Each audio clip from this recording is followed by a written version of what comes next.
In this video, I want to explain to you how to use the FRED database, Federal Reserve Economic Database, in order to create your own set of dashboards of macroeconomic variables that will illustrate the health of the U.S. economy. You'll use this information as part of your macroeconomic briefing report, which will be due at the end of the semester, just before the final exam. You've also got written instructions in Blackboard on how to create your account and create macroeconomic data dashboards using the FRED tool. I'm going to go through video to explain and show and illustrate on the website exactly how to go about that process. So let's go do that. I'm going to share my screen. So here I've already got it lined up. Here is the FRED homepage, Federal Reserve Economic Data from the Federal Reserve Bank of St. Louis. It's a tremendous tool, over 788,000 US and international data series, time series over time, right? From over 100 different sources, from like the Bureau of Labor Statistics, the Bureau of Economic Analysis, and many, many, many others. You don't actually have to go to those individual sources. You can get that data here. Earlier in the semester, on your first homework assignment, I asked you to go out and get data from the Bureau of Labor Statistics, the Bureau of Economic Analysis. We could simply use FRED to get that information as well. It gets updated as soon as those different agencies and organizations put out their new data each month, each quarter, depending on how often the data is updated. So let's get started. When you come to the FRED site, right, fred.stlouisfed.org, you will go up to this corner right here, my account. When you come in, I have an account, I'm going to sign in. I'll show you that. You're going to create a new account. You're simply going to put your email and create a password. You can subscribe to the newsletters. I suggest that maybe you do that. They're interesting and useful. And then it's going to ask you to explain why are you using FRED, or how are you going to use FRED as a student, right, in a course. And then you do the I'm not a robot, go through that and create your account. I'm not actually going to go through that process. You could register with Google as well. That works too. But you want to sign in, and when you come back, yeah, I will do that. I actually do use my Gmail account for this. And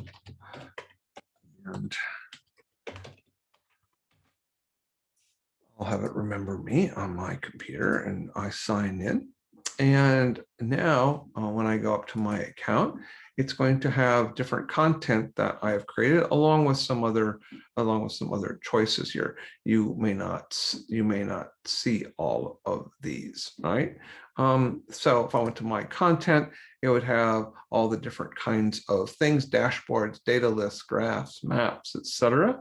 And when I created them, you can see that I've created dashboard. In this case, it's a dashboard. It's green, this green box here, right? And for macroeconomics, for macro briefing report in 2020, we'll come back to that in just a moment.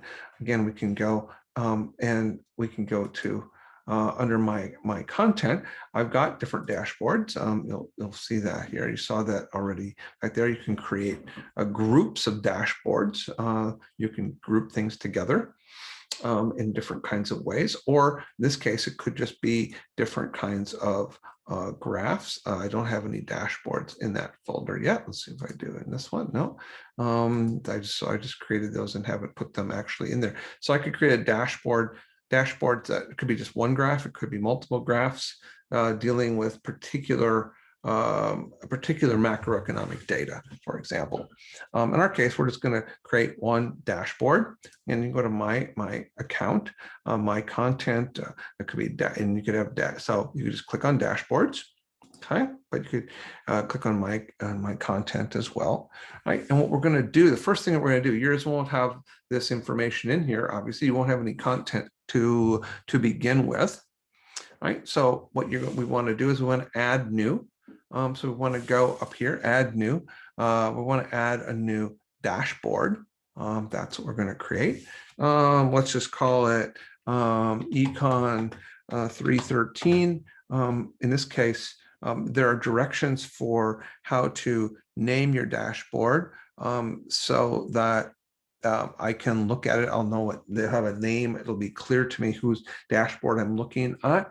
But let me call it, so that's in the written instructions, but let me call it Econ 313 macro, macroeconomic behavior, spring 2021, and Scott Simpkins, right? Having your name in there is going to be important ultimately. So we'll just create that. So there it is, right? And once we've created that, we're going to click on that to open that up. There's nothing in this dashboard yet. This is where it would be. It's in here. So what are we going to do? We're going to add widgets. Get started here, right? It tells you that very helpfully. And while we're here and looking at this other box, actions, it's going to be important that you make this public. So click on that so that, are you sure you want to change this? Yes, it doesn't start as public, but yes, we want to make it public. And then see what happens. It actually creates a URL for you.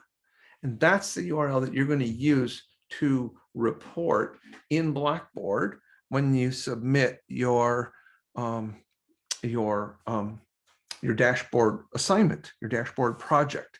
And that will allow me then to go out and evaluate and assess your dashboard project, right, at different times. So it's going to be important that you provide that information to me when you submit your dashboard project, right? So that gets created. You get your own unique URL when you make it public, right? So you can make it private, but don't do that. We want to use the public version. We want to keep that public. Okay. Once we've done that, we can add widgets. Widgets are things, right? A widget could be any of these things. We're going to be most interested in graphs and notes, but it could be other things as well as data list, a data table, a particular value, of a particular time series, a variable, in other words. GeoFred maps can talk about economic data geospatially in terms of a map. That can be useful sometimes as well. In our case, we're going to want to create a graph, and we could have a saved Fred graph that we have from popular series, but let's go ahead and search, all right? And we're going to be able to put in an actual name. In the written instructions, it asks you to pick specific data series. You get to select some of your own as well. And you're going to get those names actually from chapter 8 in your textbook. The graphs that you see in chapter 8 and the figures in chapter 8 actually have the names of different variables, time series, from Fred. Those graphs come from Fred here actually. So, but we can also do things like type in an actual thing like real GDP, right? And if you wait a second or two, things will start to pop up. Usually the thing at the top is the one that is the one that you want, not always. And you can these bars usually indicate how relevant your search is, probably having to do with how popular it is, etc. But that's what we want, real GDP. You can see that there's data, it's GDP C1. That is the name. All right, and if you look in chapter 8 in your textbook, you'll see a figure on growth rates of real GDP, and you'll see that the variable name that's used there in the source note for that graph is GDP C1. Okay, so that's we could have just put in the actual Fred name but code essentially, and we would have just gotten one thing, this one, right? But we did just a general search. But let's click on that, and so that's how we want it. We want billions of chained US dollars. We could do percent change. We could do that. So it allows you to do that, boom, right here. You don't even have to modify things, right? But so we could do the growth rate of real GDP, right? The percent change from a year ago, for example, right? That would be the growth rate. We could look at that, but we just want real GDP in this case. Now, what's the observation range that we want? Well, we want to do a custom range, and we want to do it from, so it's year, month, day, right? So we want to start with, this is in your written instructions as well, from 2010. And 01, the beginning of 2010, and we'll just leave this end blank, so it will just be whatever the current date is, and it will automatically update. That is the beauty of the Phred site. It just automatically updates as soon as new data becomes available. You don't have to do anything. So 5 years from now, it's going to add, it'll be 5 more years of data in your graph, from 2010 out to 5 years from now, 2026. Right. So let's just add the widget to our dashboard, and voila. There is real GDP from 2010 up to the current time, right? We can edit that. We can view it on Phred itself, right? It will be the whole page, right? And that we can download the data. We can edit this. We can edit the widget. We can all do different things with it. We can edit it with Phred Graph. We can make different colored bars back here, or different colored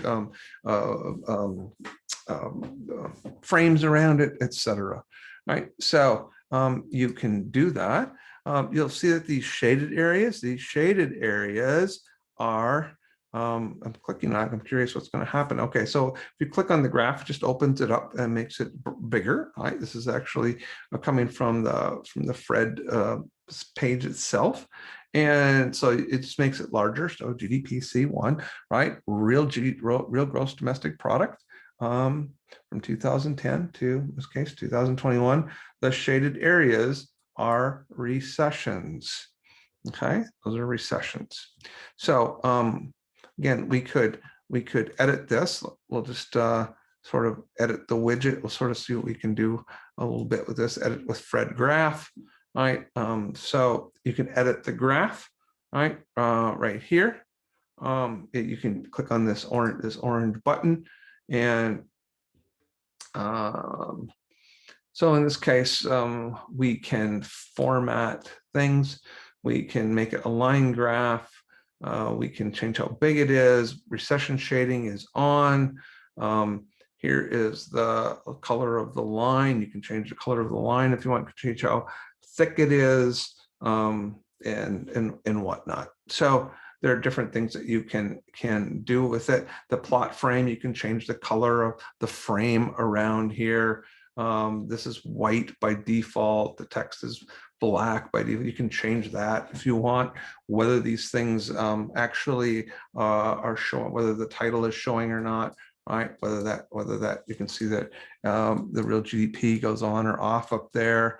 The axis titles, right? What's on the axes? I suggest you just keep those there. The tooltip. Let's see. I'm not sure what's gonna change on that one, but you can see that there are different things that you can actually do with this. Okay, so we are now back at Phred. Say, well, wait a minute, what happened to my widget, right? So here's information, right, about the variable that's here. We'll come back to that. You can see that it comes from the Bureau of Economic Analysis, how it's measured, etc. Right? So you can use that information as in notes about the actual series here. All right, so you can always go up to my account, all right, and we can always get to my dashboards, all right, and get back there, All right, so again, we're back here, macro behavior. For me, there's that real GDP graph that we were just looking at. Okay, if I X out, I'm gonna delete it. I can make this bigger if I want. So I can do different things with my dashboard. Right, and so in this dashboard exercise, you're asked to do a dozen of these that I tell you explicitly to look at. And then there are at least three more that you can pick on your own that will help you describe and illustrate and understand the health of the US economy. So the other thing that we need to do along with one of the graphs, and the widget we want to add is a notes widget. And the notes there are specific instructions about what to put in the notes for this, for each one of your graphs. So this is going to be real GDP from 2010 to May of 21. And so this is from, let's say, January 2010 to May of 2021. And we want to put in what you're asked to put in here. So the definition of real GDP, you can actually go back to the site where you actually go to the graph itself. And then there's a an informal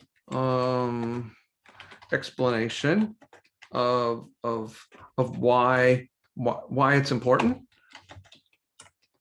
right? Why we care about this, why this would be in our dashboard, why it helps us understand how the economy is doing in the US, and then an explanation of the behavior of, in this case, real GDP over this period, right? Over the period illustrated. Right. So in this case, you would see. So let's close this first of all. Let's add the widget to the dashboard. It could be here. We could, let's see. I believe that we can. Yeah, we can move this. Well, maybe we can't. We have to move this. Make this a little smaller. And we could bring this up, say, right next to it. Okay, and that's probably what you want to do. And then you would add another widget, another graph below that, another note next to that, etc. All right, so that's what you're going to do for each one of these, and that's going to help you understand. This is related to what you've been doing on your discussion board posts for the current macroeconomic conditions in the economy. Very similar to that, you might find some suggestions for other variables to add to your dashboard for this project, and then ultimately for your macroeconomic conditions briefing report. This is the idea, and you're just going to do additional ones of these. You can come back and edit this to start with. We'll just get the graphs in place and some basic notes in place, and then you can build on that over the next couple of weeks before this project, the final part of this project, is due. All right. So again, you can go back and edit. You can edit the widget, and you can't make all sorts of different colors and bold, etc. But you can space things out within this. Again, the specific directions for what should be included in these notes and which graph should be included in the dashboard are listed in Blackboard for the Phred dashboard project. But I just wanted to take you through this, and so that you would be able to see how to go about the process. If you actually use that URL, which is now public, right? And we put that in.